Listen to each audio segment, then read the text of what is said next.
Friends, நீங்கள் kitchen waste டைரெக்டாக மண்ணில் பயன்படுத்துகிறீங்கன்னு இந்த வீடியோ நீங்கள் வந்து கண்டிப்பாக பார்க்கணும். இல்லைன்னா இதில் வந்து பார்த்தீங்கன்னா எறும்பு தொல்லை வருது. அந்த தொல்லை வராமல் எப்படி நம்ம தடுத்துறது, நான் இந்த வீடியோவில் வந்து ஃபுல்லாக உங்களுக்கு வந்து காட்ட போகிறேன். பாருங்கள், செடியிலேருந்து ஒரு 3 இன்ச்சு 4 இன்ச்சு தள்ளி வந்து குழி நோண்டியிருக்கேன் பாருங்கள். அப்புறம் கிச்சன் வேஸ்ட் வந்து நான் அந்த குழியில் வந்து இப்போ வந்து போட போகிறேன் பாருங்கள். சரிங்களா? கிச்சன் வேஸ்ட் வந்து போடும்போது நம்ம மெயின் கவனிக்கணும், துண்டு வந்து சின்ன சின்ன துண்டாக கட் பண்ணிடணும். இந்த தோல் இருக்குது பார்த்தீங்களா, ஃப்ரூட் தோல் இருக்குது, காய்கறி தோல் இருக்குது, விதை எதுவுமே போடக்கூடாது. அதே மாதிரி சிட்ரஸ் ஐட்டம் போடக்கூடாது. சரிங்களா? லெமன் தோல், அப்புறம் வெங்காயம் தோல் போடக்கூடாது. இதில் வந்து நம்ம நார்மலாக பார்த்தீங்கன்னா ஃப்ரூட்டோட தோல் எடுத்திருக்கு, காய்கறியோட தோல் எடுத்திருக்கேன் பாருங்கள். சின்ன சின்ன பிட்டு வந்து நான் கட் பண்ணிவிட்டு நம்ம இந்த குழிக்குள்ளே பாருங்கள் 2 சைடு நான் வந்து எதே போட்டிருக்கேன் பாருங்கள்.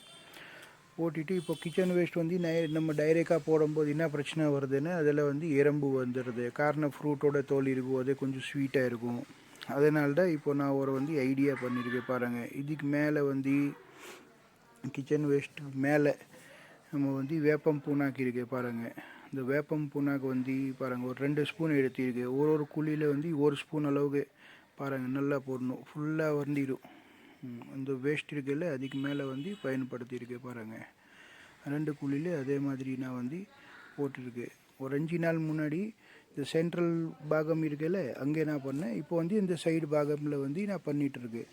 இப்போ வந்து இது சீக்கிரம் மக்கிறதுக்காக பார்த்தீங்கன்னா வர்மி கம்போஸ்ட்டு. இப்போ வர்மி கம்போஸ்ட் வந்து நம்ம போட்டோன்னு வச்சுக்கோங்க. இதில் வந்து பார்த்திங்கன்னா ஒரு கை அளவுக்கு, ஒரு கை பிடி அளவுக்கு நம்ம வந்து வர்மி கம்போஸ்ட் போடுறோம் சீக்கிரம் மக்கிறதுக்கு. இனி நம்ம வந்து ஒரு 15 நாளில் சீக்கிரம் மக்கிடணுன்னு இன்னொரு ஐடியா இருக்குது. அதையும் அடுத்து நான் பண்ண போகிறேன் பாருங்கள்.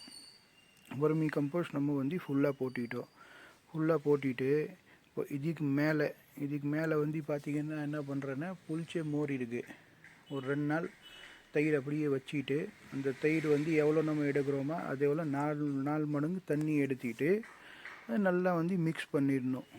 4 மடங்கு தண்ணி எடுத்து பாருங்கள், நான் நல்லா மிக்ஸ் பண்ணியிருக்கேன். ஒரு 100 ml தயிர் இருந்தால் 300 ml தண்ணி போட்டு நல்லா 4 மடங்கு போட்டு மிக்ஸ் பண்ணிவிட்டு பாருங்கள். இப்போ இதை வந்து ஒரு டம்ளர், பாதி சின்ன டம்ளர் அளவுக்கு போட்டுட்டு ஒரு குழியில் 2 பக்கம் போட்டுட்டு, இப்போது அதே மாதிரி நம்ம வந்து ஃபாலோ பண்ணணும். இப்போ இந்த மாதிரி நீங்கள் பண்ணிங்கன்னா இது பார்த்திங்களா, நம்ம மோர் போடும்போது என்ன ஆகுதுன்னா சீக்கிரம் மக்கிடும். ஒரு 15 days போதும். 15 days கழிச்சு நீங்கள் இங்கே நோண்டிங்கன்னு வைங்க, எதுவுமே இருக்காது, எல்லாமே மக்கி போயிட்டு ஃபுல் பிளாக் கோல்டாக மாறிடும். உங்களுக்கு 15 நாள் இருந்தாலும் போதும். சரிங்களா? இப்போ வந்து குழி வந்து நம்ம ஃபுல்லாக க்ளோஸ் பண்ணி அதை மூடிட்டு திருப்பி வந்து அது ஓரளவுக்கு லைட்டாக ப்ரெஸ் பண்ணிடணும். இதை க்ளோஸ் பண்ணும்போது பாருங்கள், 1 இன்ச்சு வந்து மேலே இருக்கும், கொஞ்சம் ஒரு பெட் மாதிரி ரெடி ஆயிடும். 1 இன்ச்சு வந்து மேலே தூக்குற மாதிரி இருக்கும்.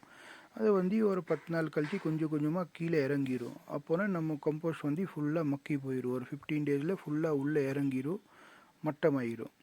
உடனே வந்து நம்ம என்ன பண்ணுறோம், இதுக்கு மேலே திருப்பி ஒரு வாட்டி நம்ம இந்த புளிச்ச மோர் இருக்குல்ல, அதை வந்து திருப்பி ஒரு வாட்டி இதுக்கு மேலே நம்ம பயன்படுத்த போகிறோம்.